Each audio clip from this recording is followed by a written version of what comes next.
Alright y'all, it's time for another con review.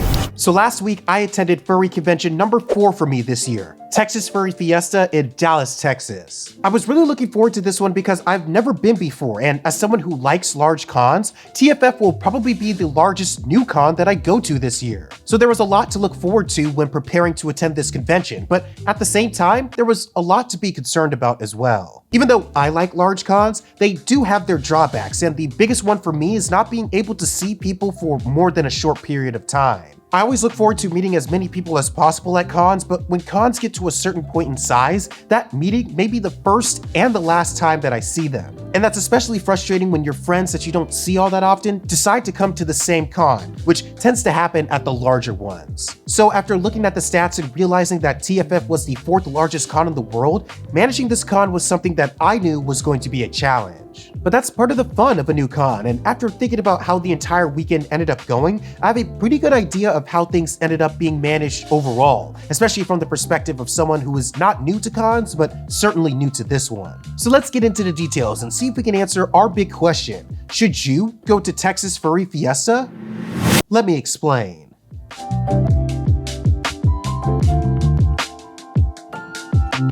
The entire theme that I had in mind when thinking about how to review this con was its size. Again, statistically speaking, Texas Furry Fiesta is a large con, and you have to think about large cons differently than some of the smaller or even the more medium-sized cons. So as someone with no previous experience to this one, I came in with the same mentality that you do with the super large cons, where the second you arrive and check in, it's go time. But as the days went by and I went about my con, one of the things I realized was that yes, this con is big, but it's not that big. That in that previous clause being in comparison to the likes of an FWA, an AC, or an MFF, if that makes sense. Gosh, there were a lot of that's in that sentence.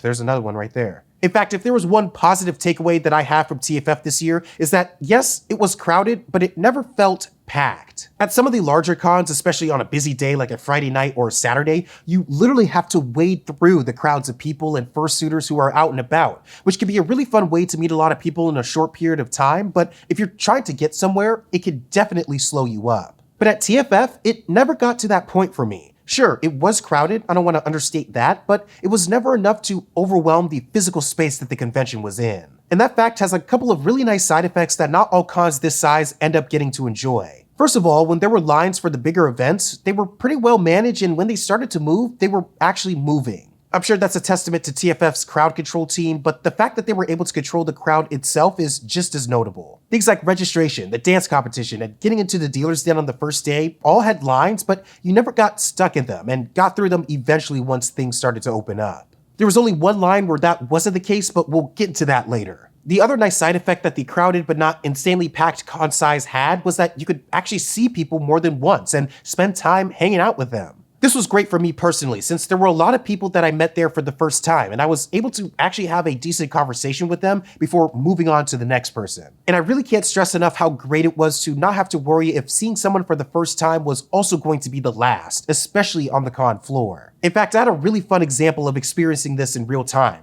There was someone who I've been trying to meet for a long time that I was finally able to see and get pictures with, but the pictures we wanted to take were of our paws because you know. Though at the time we initially saw each other, I was wearing my outdoor paws, which have rubber bottoms on them. And after realizing that, I told them to wait on the con floor while I ran up to my room, switched my paws out, and came back down to get the picture. And because this con wasn't too packed, I was actually able to do that in like 10 to 15 minutes, which is time I'd expect from a con maybe a third of its size. Oh, and the pictures turned out great as well. Now that was a big thing for me, but other than that, this con had a lot of the little things taken care of as well. TFF is in a pretty cool part of Dallas where there's a lot of really good food that is within walking distance away, so that was always taken care of. There was also a notably good variety of programming throughout the day for all ages and adults only, which I think they did a really good job at balancing. Plus, not for nothing, there were a lot of places to sit throughout the con space, which sounds small, but the fact that I noticed it means it made a big difference in my experience as well. This con gets a lot of things right on its own, and because of its manageable size, you actually get to enjoy everything as well.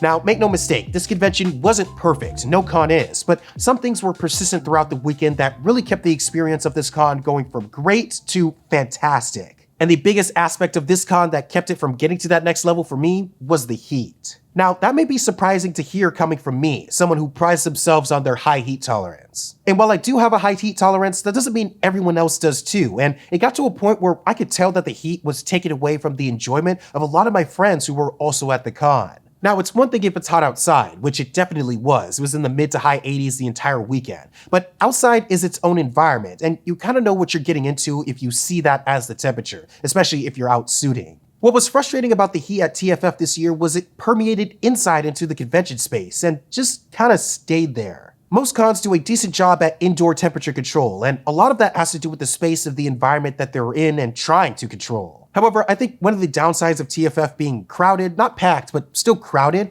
was that it was hard to do that in the space that they were in. No matter what floor or really what time of day I was out there, it was just warm enough where there was a level of discomfort, which really took its toll on its friends who wanted to suit a lot but simply couldn't. No matter what floor or really what time of day I was out, it was just warm enough where there was that little level of discomfort, which really took a toll on my friends who wanted to suit a lot but simply couldn't. Which doesn't help with the second thing that this con struggled with. Remember in the last section how I said that there was one line you definitely could get stuck in at the con?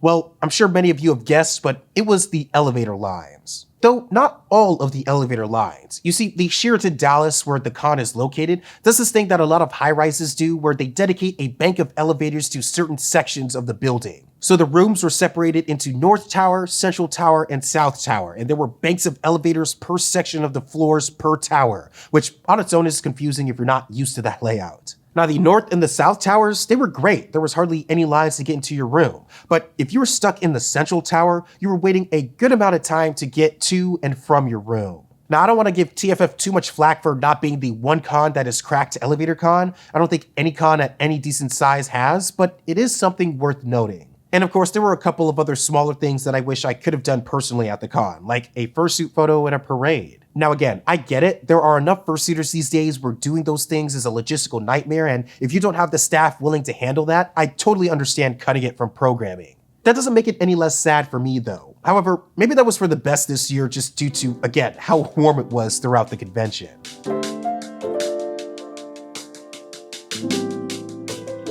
I'll be honest, Texas Furry Fiesta gave me a lot to think about when reviewing this con, which is how I like it. That means there was enough for me to do and think about in the first place. And like I said, it wasn't perfect, but it definitely exceeded my expectations for it in ways that forced me to rethink this con as a whole when I got back. This might sound a little weird, but I honestly don't want to call this a large con.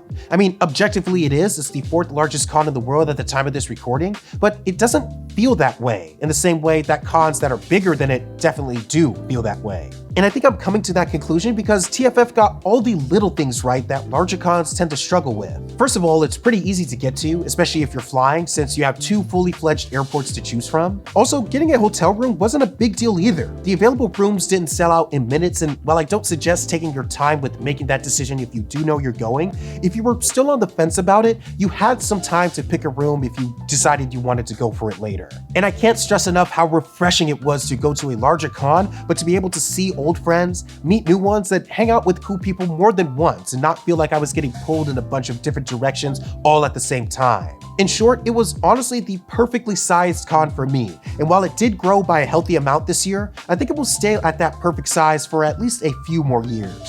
So, do I recommend Texas Furry Fiesta as a furry convention to attend? Absolutely, and I recommend it to everyone as well. Experienced furs with established friend groups won't run out of things to do in and outside of the con center, and newer furs will get a chance to see what a bigger con is like without feeling physically overwhelmed, which is great for finding those friends that turn into your convention crew for years on end. It's funny, I was just telling a friend, if I were to sum up how Texas Furry Fiesta was for me, I'd actually call it BMFC, or Biggest Medium Fur Con, because that's how it felt to me. Which means I have a lot to look forward to when I come back next year. Alright, that's been it. Thank you for watching. I'll catch you all in the next one, but until then, stay wild out there. Peace.